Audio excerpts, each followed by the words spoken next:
there are some major changes coming to hand cannons sometime in the near future. According to This Week in Destiny on June 15th, hand cannons will be getting a substantial buff, which includes the base reload speed to all hand cannons, a 20% damage buff to red bar enemies, and a 75% damage buff to orange bar enemies.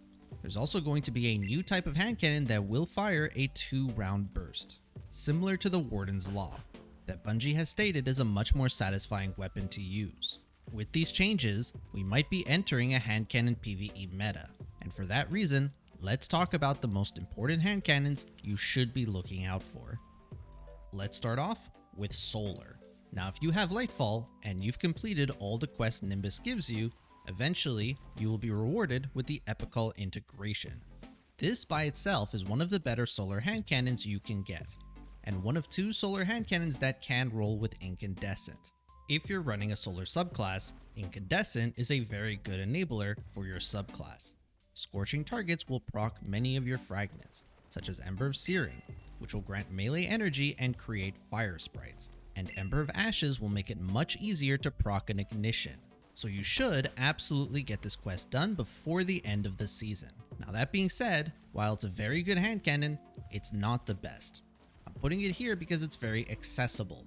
But if you want the absolute best solar hand cannon, Saoli's Bane is going to be the better option. Because it's a craftable hand cannon, you'll be able to choose and enhance the perks. An enhanced Incandescent will increase the Scorch stacks to 45 with Ember of Ashes, making it a little easier to proc ignitions. It also has Explosive Payload in the left slot. Explosive Payload has a number of benefits, such as increasing your total damage, reducing drop-off damage, increasing flinch on targets, and each shot counts as 2 hits, which is useful for when we get artifact mods such as Overload Hand Cannon, which will reduce the amount of hits needed for a stun. Another great thing about this weapon, it doesn't require any expansions to actually get. The weapon is 100% free to play, but you need to learn King's Fall to actually get the weapon. Now King's Fall is a fantastic raid, but not everyone is able to get a raid team. So if you can do it, definitely get this hand cannon, and if you can't, you can stick to the Epical integration since it more or less does the same thing. So let's move on to Arc. Now in my personal opinion, Volt Shot is one of the best perks in the game, and it is incredibly useful for both Arc subclasses as well as just the general weapon perk. The amount of damage you can do to single targets and everyone around them when this perk is procced is very high.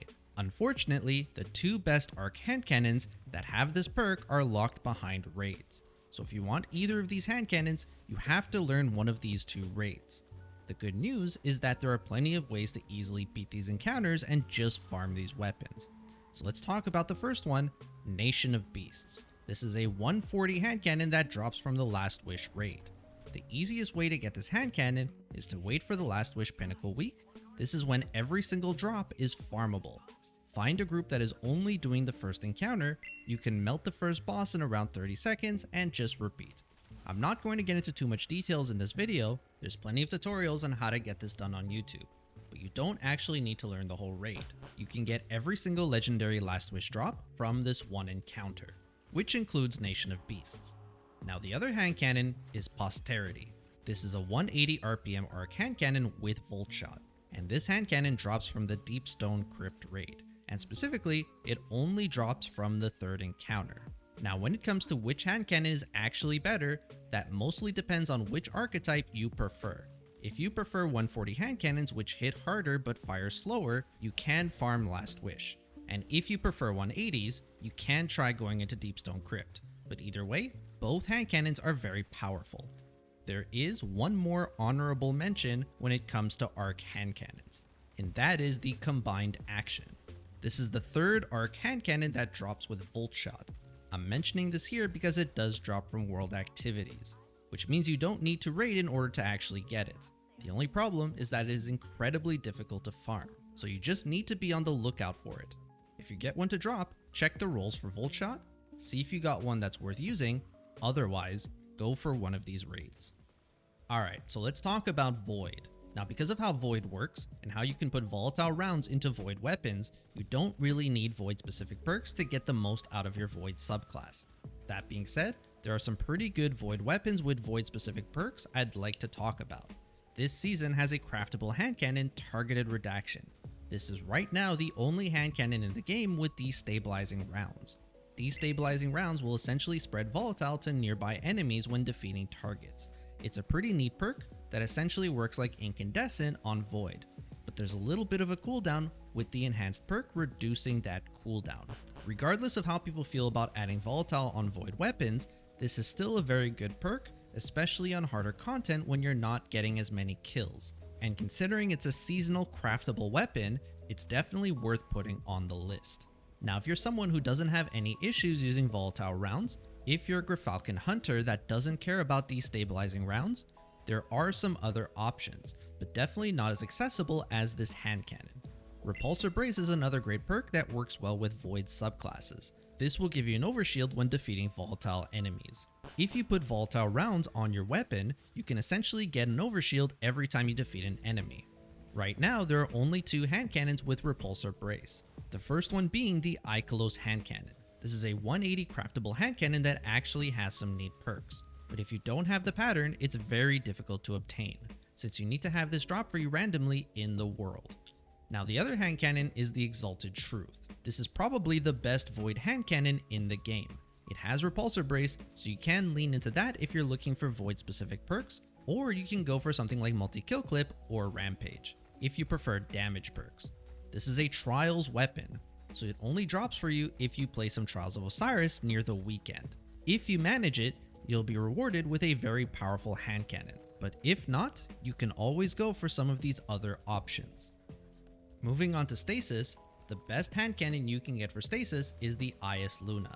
Ias Luna pretty much has everything you need for a Stasis hand cannon. Headstone is the trait you want to look out for, since this will allow you to make Stasis crystals without the use of abilities. Certain classes like Warlock that otherwise don't have any good ways to make Stasis crystals will appreciate this perk, and it will pair very well with all your fragments, like Whisper of Shards, which will grant grenade energy when destroying any Stasis crystal, and Whisper of Fissures, which will increase the damage of destroyed Stasis crystals to enemies.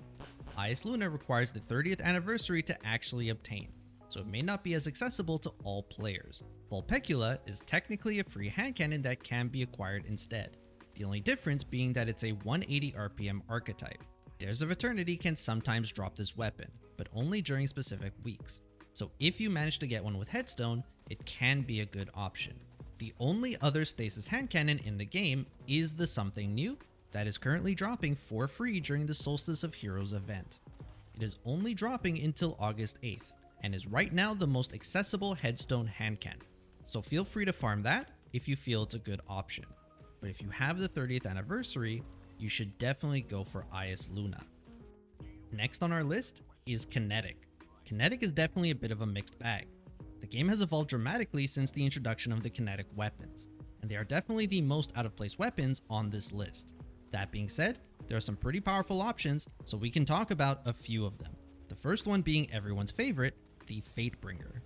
Fatebringer is still a very powerful hand cannon, despite the kinetic slot being a bit underpowered. But just like with Zaoli's Bane, explosive payload is a great perk for hand cannons in general, and can even roll with Osmosis in the left slot, which can be great for build synergy. Firefly is also a very appealing choice with the 75% hand cannon buff, since you'll be able to proc this more consistently. But it's also worth mentioning that the Adept Fatebringer comes with his guaranteed roll, so as long as you can do Master Templar from the Vault of Glass raid, you'll get a Fatebringer with explosive payload and Firefly. But if you prefer damage, Frenzy is also a very good option, depending on the type of content you're doing. Now, if you're looking for something that can be obtained without a raid group, the Spare Rations is also a very powerful weapon that can be obtained from this season. Kinetic Tremors is the result of Bungie attempting to buff kinetic weapons, and make them a little bit more appealing to use as weapons. Spare Rations can roll with Kinetic Tremors, and is a good perk for harder content. With the damage buff hand cannons will be getting and Kinetic Tremors, you can produce a lot of damage on single targets like champions. So this is definitely something you don't want to sleep on. Spare Rations isn't a craftable weapon, so it may be difficult to obtain when the final shape comes out, and I would definitely recommend getting a Kinetic Tremors roll. Okay, so the last thing I want to talk about is Strand. As of right now, there is only one Strand Handcannon, the Round Robin. This is part of the Neo Muno weapon set, which means that it is craftable but extremely difficult to get the pattern. Threadling's damage in general are getting a quote sizable increase in Season 22, and this will be an indirect buff to the perk Hatchling. Hatchling will create Threadlings on precision kills, and this perk will specifically be great on Handcannons, with the 75% damage buff, since getting precision hits is much easier on Handcannons compared to other weapons. Depending on how powerful Threadlings are, Round Robin could be a great handcannon to use next season, and with Subsistence, Threadling Final Blows will also reload the gun. I would definitely keep my eye on this weapon for the following seasons. So let me know what you think of the list. If you have any other handcannons you feel are good that I did not mention, you could definitely write them in the comments. If you found the video helpful, you can subscribe if you want. Around 95% of my total viewership is not subscribed, so a follow or a like is really helpful. Thanks for watching. Have a good one.